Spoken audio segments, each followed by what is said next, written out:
ছোটবেলায় সেই সময় দেখতাম যে গ্রামে বড় বড় নামি দামি যে বাড়ি আছে জমি, আপনার বিশেষ করে সরকার বাড়ি, মরল বাড়ি বা এই ধাঁচের নামি নামি যে বাড়িগুলো আছে, ওরা বাড়ি পাহারা দেওয়ার জন্য হচ্ছে রাতের অন্ধকারে কুকুর পালতো। দেখছেন না আপনারা? আপনারা দেখছেন এটা, তার কুকুর পালতো। আর এখন এই স্বাধীন বাংলাদেশে বড় বড় ব্যবসায়ী যারা দুর্নীতিবাজ আছে, যারা অপকর্ম করে বেড়ায়, তাদের সেই অপকর্ম ঢাকার জন্য এই বিভিন্ন জায়গায় মিডিয়া খুলে তারা তথ্য সন্ত্রাসের মাধ্যমে বিভিন্ন অপকর্ম করে যাচ্ছে।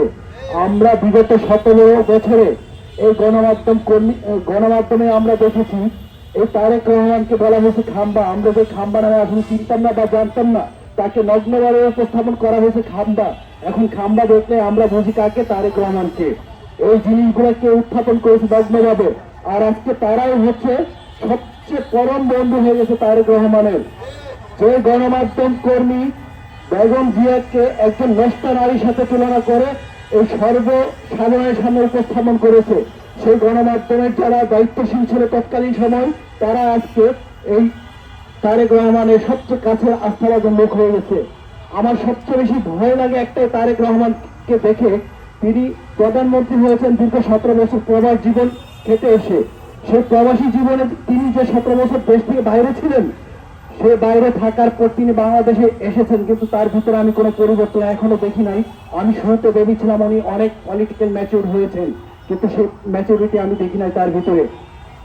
সবচেয়ে বড় বিষয় হচ্ছে উনি ওনার মন্ত্রী পরিষদে যাদেরকে জায়গা দিয়েছে তাদেরকে দেখবেন হচ্ছে মেজরিটি একটা সংখ্যা বিভিন্ন সময় বিভিন্ন দেশে অপকর্ম করে পালিয়েছিলেন, আজকে তারা মন্ত্রিসভায় হয়েছেন।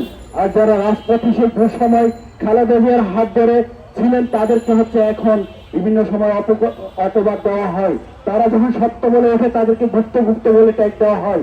তো আমি একটা কথা স্পষ্ট করে বলে দেই, এই রাজাকার ফাজাকার বলেই কিন্তু আজকে জামাত শিবিরকে বাংলাদেশে প্রতিষ্ঠিত করেছে এবং সবচেয়ে বেশি শক্তিশালী করেছে। আপনারা যত এই গুপ্ত গুপ্ত খেলা খেলবেন, মনে রাখবেন আমরা যারা আছি জামাতের সাথে আমরা কোনো ধরনের সম্পৃক্ততা আমাদের নেই। তারপরেও কিন্তু আমরা সেই জামাতের প্রতি হাঁটবো, কারণ আমরা সত্য বলে যদি আমরা গুপ্ত হই তাহলে আমরা সেই পথে হাঁটবো।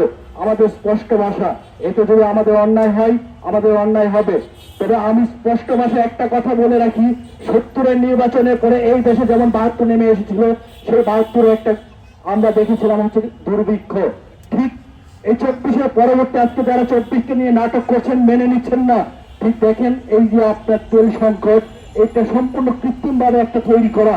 যারা গত 17 বছর আওয়ামী লীগের বিভিন্ন জায়গায় ছিলেন, তারা এই সরকারকে চাপে ফেলার জন্য, জনসম্মুখে প্রশ্নবিদ্ধ করার জন্য তারা এখন সিন্ডিকেট করে বিভিন্ন জায়গায় এই আপনার তেল দেখা গেছে মজুত করছে। আর এতে বিভাগে পড়ছে হচ্ছে সরকার। এটার খেসাও দিতে হবে সরকার। আরেকটা জিনিস হচ্ছে হাম। এই আমাদের দেশে যে পরিমাণে হামের প্রাদুর্ভাব বেড়েছে, এতে হচ্ছে অনেক শিশু অলরেডি মারা গেছে। এটাও একটা ভয়ঙ্কর অবস্থা দেখা দিচ্ছে দিনে দিনে। কিন্তু আমার আফসোস লাগে, এই যে আপনার দীর্ঘ একটা লাইনে দাঁড়িয়ে থেকে আপনার তেল সংগ্রহ করতে হচ্ছে, বিভিন্ন সময় বিভিন্ন জায়গায় আমাদের লাঞ্ছিত হতে হচ্ছে, কিন্তু আজকে যেই অপকর্ম গুলো কাজ করা হচ্ছে গণমাধ্যমের কিছু কিছু জায়গায় অন্তরালে থেকে, সেই জন্যই কিন্তু এটা জবাবদিহি অবশ্যই এই সরকারকে করতে হবে। এবং দেখবেন আমাদের এই জুলাইকে যদি তারা কোন রকম মূল্যায়ন না করে, তারাও কিন্তু আমি ভয় পাই যে 75 হয়েছিল 72 পরে এই বাংলাদেশে আবার সেই জন্য 75 যেন নেমে না আসে।